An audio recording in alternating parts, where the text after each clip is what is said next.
Bonjour tout le monde. Aujourd'hui, on va voir ensemble comment configurer une connexion sans mot de passe entre deux serveurs Linux par clé SSH. Et on va utiliser donc la version 7 de Red Hat, mais le principe reste le même avec les autres versions de Red Hat ainsi que les autres distributions Linux. Premièrement, SSH est un protocole, on peut dire client-serveur, qu'on utilise afin d'accéder au système distant dans le réseau via un tunnel ou canal crypté. Chaque fois que la machine client accède, on peut dire, aux exécutants à SSH, le serveur télécharge la clé sécurisée à partir du serveur. Et en même temps, le serveur télécharge également la clé à partir du client. On parle de clés publiques et clés privées. Ces deux clés constituent le tunnel chiffré entre le serveur et le client, de sorte que les données sont transférées de manière très sécurisée sur le réseau.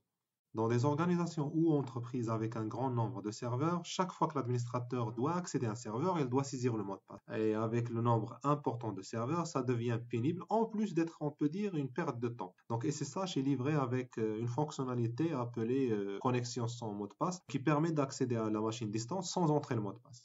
Je vais créer ou plutôt cloner deux machines que je vais utiliser pour vous montrer les étapes à suivre pour créer la connexion sans mot de passe entre deux serveurs ou machines Linux.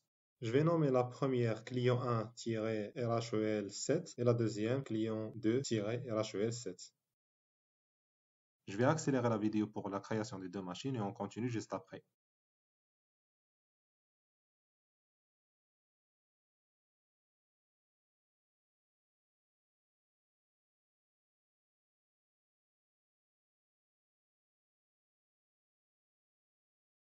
Voilà, donc les deux machines sont créées. Je vais modifier la configuration des deux machines pour mettre la mémoire vive à 1 Go, puis démarrer les deux machines.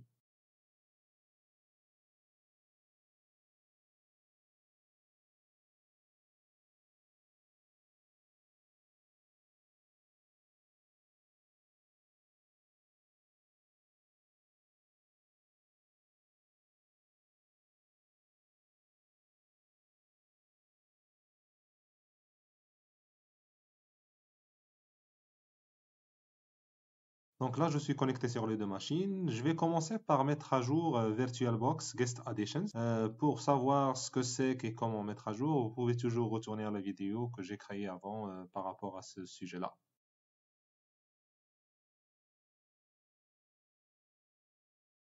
En attendant que Guest Addition soit installé sur la machine client 1, on va générer une paire de clés sur la machine client 2.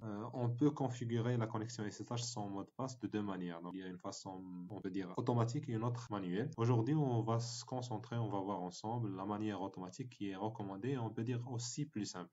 Je vais me connecter en route sur la machine source, client 2 RHEL7, et créer une paire de clés SSH à l'aide de la commande SSH Keygen. Une fois c'est fait, on a deux fichiers, donc ID underscore RSA et ID underscore RSA.pub, qui sont créés dans le répertoire .ssh. Nous allons donc utiliser ID RSA.pub pour la connexion sans mot de passe. Puisque nous avons donc utilisé le nom par défaut de la clé, tout ce dont nous avons besoin, c'est de spécifier l'utilisateur distant et l'hôte ou le serveur distant. Mais avant, on doit faire des modifications au niveau de la partie réseau, puisqu'on a créé donc des clones et non pas installer à partir de zéro les deux machines. Donc on doit modifier les adresses IP des deux machines et on doit aussi créer, on peut dire, un réseau local dans lequel on va mettre les deux machines.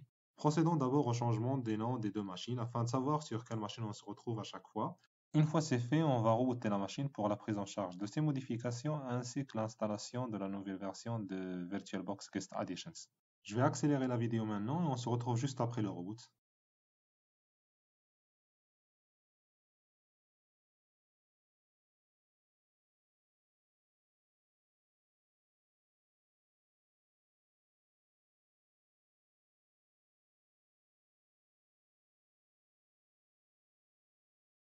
On va procéder maintenant à la modification des adresses IP et je vais accélérer aussi une autre fois. Si vous ne savez pas comment le faire, vous pouvez toujours retourner à la vidéo de la configuration réseau au niveau de la playlist Linux.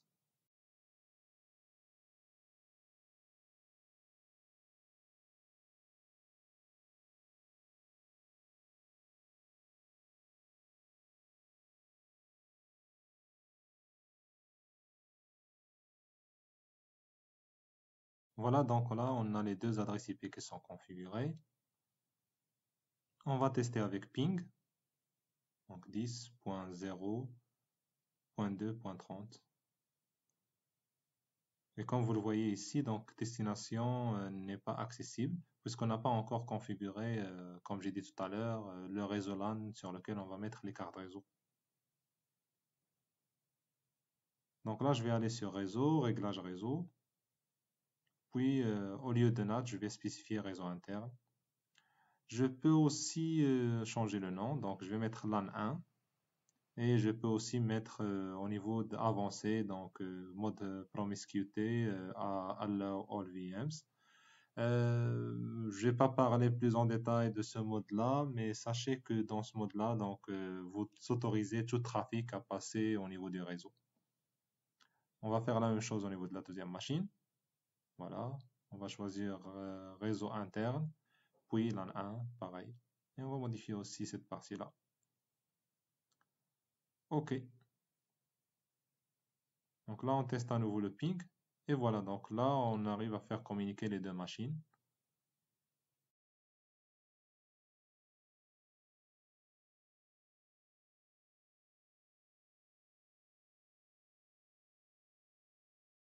Comme j'ai dit tout à l'heure, puisqu'on a utilisé le nom par défaut, donc on va utiliser juste SSH copy ID avec donc le nom d'utilisateur et l'adresse IP du serveur distant. Je ne me rappelle plus de l'adresse IP de l'autre machine, donc on va le récupérer avec ifconfig enp0s3.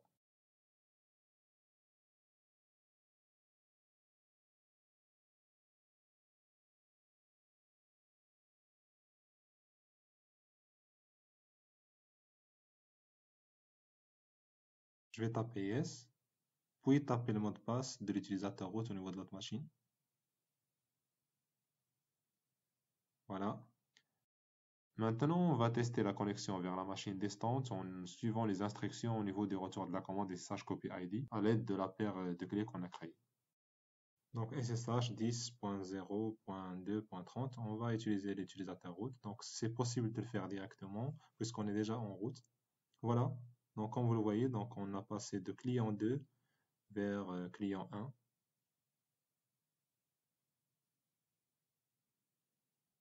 On vérifie l'adresse IP. Voilà. Donc là, c'est bien .30. On retourne sur la première machine avec exit, puis fconfig pour vérifier à nouveau. Et vous voyez bien qu'on a donc 31. Donc on est de retour sur client 2. Donc on peut le vérifier avec le nom et avec l'adresse IP.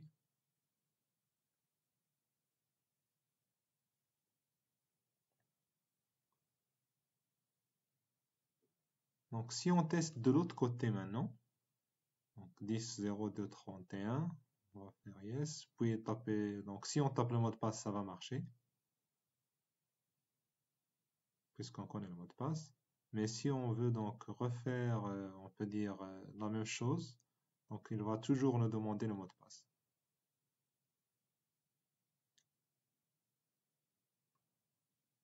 Donc là, on va générer les clés à nouveau. On va faire SSH copy ID vers l'autre machine, donc avec l'utilisateur root.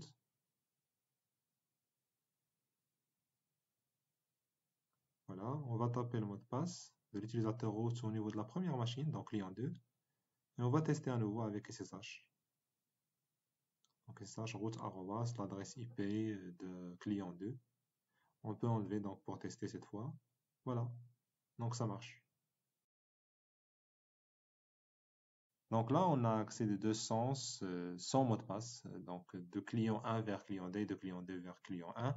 Mais comme j'ai dit, donc ça c'est la façon la plus simple en utilisant donc SSH copy ID. Dans une autre vidéo, je vais vous montrer donc la façon manuelle de le faire, en plus de vous parler des différents fichiers en liaison avec SSH. Merci pour votre attention et à très bientôt.